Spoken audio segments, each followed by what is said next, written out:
სალოდნელი შედეგით დასრულდა, თქვენი რეზიუმე როგორი იქნება?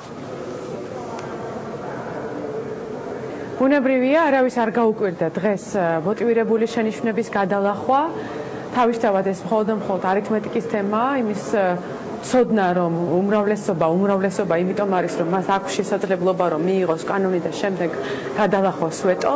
თავარი იყო ქონოდა შინაარსობრივი დისკუსია თუ რა სისტემის შექმნა გვინდა ჩვენ და მოდით გავიხსენოთ რა სისტემის შექმნა გვინდა.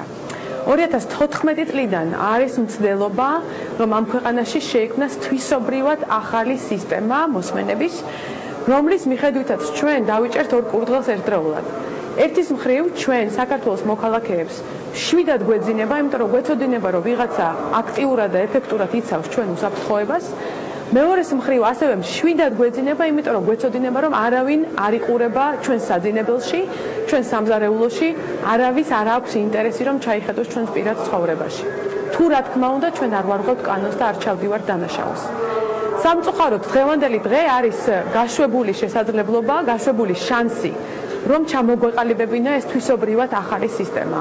მე ამას ვწუხარ და სამწუხაროდ ისიც მგონია იქიდან გამომდინარე თუ რამდენი ხმა არის საზოგადოებაში რომელიც ამბობს რომ ეს ის სისტემა არ არის რომელიც თვისობრივად ახალია და რომელიც ჩვენ სიმშვიდეს მოგვანიჭებს, რომ ბრძოლა სისტემის გაუმჯობესებისათვის გაგრძელდება ბევრ სხვა ასპარეზზე ქვეყნის შიგნით თუ ქვეყნის გარეთ. ქალბატონო ანა, მოდით მივყვეთ თანმიმდევრულად უმრავლესობის შენიშვნებს, გამოხმაურებებს პირველ რიგში უსაფრთხოების საკითხი, რომელიც ნამდვილად ანგარიშგასაწევია და სავარაუდოდ ჩვენს აუდიტორიასაც ძალიან აინტერესებს. აი რაც გამოხატა ერთ-ერთმა წარმომადგენელმა უმრავლესობის, რომ პრეზიდენტმა ვეტო დაადო ამითი მოქალაქეების უსაფრთხოებასო, ასე გამოიხატა, ფორმულირებული იყო ასეთი ფორმით კონკრეტული მოსაზრება. მაინტერესებს, რამდენად გაითვალისწინეთ თქვენი შენიშვნების ჩამოყალიბების დროს ეს საკითხი და სად გამოიხატა კონკრეტულად თქვენს რეკომენდაციებში? საქმე იმაშია, რომ ჩვენ ძალიან მძიმე წარსულიდან მოვდივართ ამ ხრივ. ყველას გვახსოვს, თქვენს გახსოვთ, ქალბატონ ნინო დარწმუნებული ვარ, ფართო მასშტაბიანი კუდიანებზე დევნა, რომელიც გამოცხადებული იყო ჩვენს ქვეყანაში ყველა იმ ადამიანის მიმართ, ვინც გამოხატავდა რაიმე კრიტიკულ ან განსხვავებულ მოსაზრებას. შესაბამისად, მე მინდა რომ ამ წარსულის გახსენებით ძალიან ხიზლად და დიდი პასუხისგებლობით და სრული ნულოვანი ტოლერანტობა გამოვუცხადოთ იმ განცხადებებს, სადაც იქნება რაიმე ინსინუაცია, რომ საქართველოს პრეზიდენტი თურმე ძირგამომრთხელ საქმიანობას ეწევა და აზიანებს ქვეყნის უსაფრთხოებას. ასეთ განცხადებებთან დაკავშირებით, რომელიც გაისმა, ესე გადაკვეთი ირიბი მითითებები, რომ თურმე ჩვენ არ გვესმის, რომ უსაფრთხოების ბერკეტების გარეშე ვტოვებთ ქვეყანას, მე ვფიქრობ, ჭირდება ძალიან ფხიზელი და ყისიერი რეაქცია ჩვენი მხრიდან და საზოგადოების მხრიდან. თუ საქართველოს პარლამენტის წევრები ამბობენ, რომ საქართველოს პრეზიდენტი, რომელიც არის ამავე დროს მთავარსარდალი ქვეყნის, აზიანებს ქვეყნის უსაფრთხოებას, წარმოვიდგინოთ, რა ინტერესით და გულისხმობით უყურებს ამ ტიპის განცხადებებს ჩვენი მეზობელი ქვეყნები, რომელსაც ძალიან უნდა მსგავსი განცხადებების მოსმენა. მეორე, თუ ისინი მართლა გულისხმობენ, რომ საქართველოს პრეზიდენტი ამ ტიპის საქმიანობას ეწევა, მაშინ მათ მყისიერად უნდა გადადგან ნაბიჯები. ეხლა ჩვენ ამაზე ქართული კულტურაც მიგვითითებს და რაც თავარია სამართლებრივი კულტურაც, რომ თუ ესე ფიქრობ, რომ პრეზიდენტი სპეციალურად აზიანებს ქვეყნის უსაფრთხოებას, მაშინ უნდა გადადგან ნაბიჯები, როგორც პარლამენტის წევრმა შესაბამის ორგანოებისთან მიმართვის. სხვა შემთხვევაში ეს განცხადებები არის ზედაპირული, პოლიტიკური განცხადებები, რომელიც ძალიან სასარგებლოა იმ ადამიანებისთვის და იმ ქვეყნებისათვის, რომელიც პირდაპირ არის დაინტერესებული ჩვენი ქვეყნის უსაფრთხოების დაზიანებას. ქალბატონო ანა, სპეციალურად აზიანებს პრეზიდენტი უსაფრთხოებას ქვეყნისას, ეს პრინციპში მე ყოველ შემთხვევაში არ გამიგია, რომ ვინმე თქვა, შეიძლება უფრო მეტად იგულისხმა, რომ ასეთი შედეგის დაყენებით უსაფრთხოება დაზარალდებოდა უმრავლესობის წარმომადგენლობა, მაგრამ მაინც მინდა კითხოთ თქვენ, როდესაც მუშაობდით აი ამ შენიშვნებზე, რა დოზით ითვალისწინებდით, თქვათ, უსაფრთხოების თემატიკას, რამდენად თქვენი აზრით გადის აი ამ სეგმენტიდან იმ შემთხვევაში, ვთქვათ, თემა თუ კი პრემიერის დაქვემდებარებაში იქნება ეს კონკრეტული სააგენტო და არა სუსის ხელმძღვანელის. რა ქმნის აქ საფრთხეს, რაზე არის საუბარი არსობრივად?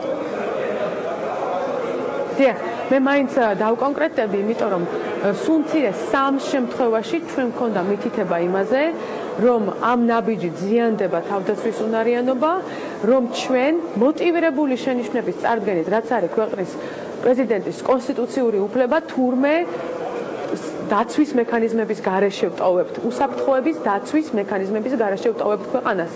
მაშინ, როდესაც უნდა გავიხსენოთ, რომ 2014 წლიდან ველოდებით ჩვენ საქართველოს პარლამენტიდან ისეთი კანონის წარმოდგენას, რომელიც იქნება საქართველოს კონსტიტუციის შესაბამისი და იმ მინიმალური სტანდარტების შესაბამისი, რომელიცაც ევროსასამართლო და ევროპის საბჭო გვიდგენს.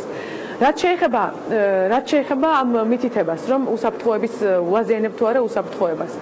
თუ ის შეთავაზება, რაც იყო ჩვენს მოტივირებულ შენიშვნებში, რომ ავიღოთ ეს სააგენტო და დაუქვემდებაროთ ის პირდაპირ საქართველოს პრემიერ-მინისტრს, ისე როგორც ეს არის სახელმწიფო დაცვის სპეციალური სამსახურის შემთხვევაში და დაზვერვის სამსახურის შემთხვევაში. თუ პარლამენტის წევრები, ზოგიერთი წევრი ფიქრობს, რომ ეს არის უსაფრთხოების დაზიანება და შესუსტება, მაშინ ეს მათი პასუხისგებლობის თემაა და მათ რა თქმა უნდა უფლება აქვთ ეს აზრი კონდეთ, თუმცა ცოტა უცნაური იქნება, რომ ისინი ასეთი მოსაზრება კონდეთ საკუთარი პრემიერ-მინისტრის მიმართ. ჩვენ ხომ ვთავაზობთ, რომ ეს ორგანო, სააგენტო ახორციელებდეს ორ ფუნქციას და გვინდა თუ არ გვინდა, ეს ნამდვილად არ არის გემოვნების საკითხი, ნამდვილად არ არის ნდობის საკითხი, ეს არის ელემენტარული კანონისა და კონსტიტუციის დაცვის საკითხი. ქაუტონო ანა, დიახ, ჩვენ უნდა გავაკეთოთ შემდეგი რამ. დიახ. დიახ, აი, უკაცრავად ჩვენ საკონსტიტუციო სასამართლოს გააწყვეტილება, დიახ, ბრძანეთ. უკაცრავად ბრძანეთ, ჩვენი ხმები აცდენილია და მინდა რომ დაგასრულებინოთ და ბოლო კითხვაც დავსვა, დიახ, ბრძანეთ. დიახ. გვინდა თუ არ გვინდა, მოგწონს თუ არ მოგწონს, გვესიმპათიურება თუ არ გვესიმპათიურება საკონსტიტუციო სასამართლო თავისი გადაწყვეტილებებით, ის ჩვენ უნდა შევასრულოთ, შესაბამისად უნდა განვაცალკევოთ გამოძიების ფუნქცია და ტექნიკურად ფარული მიყურადების მოსმენის ფუნქცია. წინამდებარე ამას ვუთითებთ ჩვენ და ვამბობთ იმისათვის რომ ეს გავაკეთოთ და ამავე დროს ეს ორგანო დავტოვოთ როგორც ეფექტური ორგანო და არ ამგონია ვინმეს არავის არ ქონია პრობლემა დაცვის სამსახურის მიმართ და დაზვერვის მიმართ. თუ ამით დასუსტდება უსაფრთხოება, მაშინ რა გამოდის, რომ დაზვერვის სამსახური და დაცვის სამსახური, რომელიც უკვე პრემიერთან არის, სუსტად მუშაობს და არ არის დაცული? ეს ხომ აბსურდია.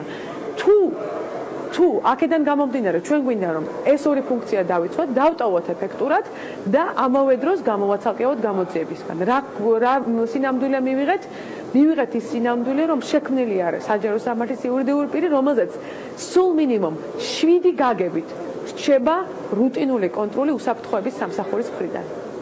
და ფინალში ქაუტონო ანა, იყო თუ არა თქვენთვის ნაწილობრივ მაინც მისაღები შენიშვნა იმის თაობაზე, რომ პრეზიდენტის ადმინისტრაციის მხრიდან უფრო მეტი პატივისცემა პარლამენტის მისამართით გამოსახატი, რომ სასურველი არ დაარღვიოთ ბალანსი და რომ ზოგადად არ უკარნახოთ პრეზიდენტს რაც ჩაწეროს მან კანონში.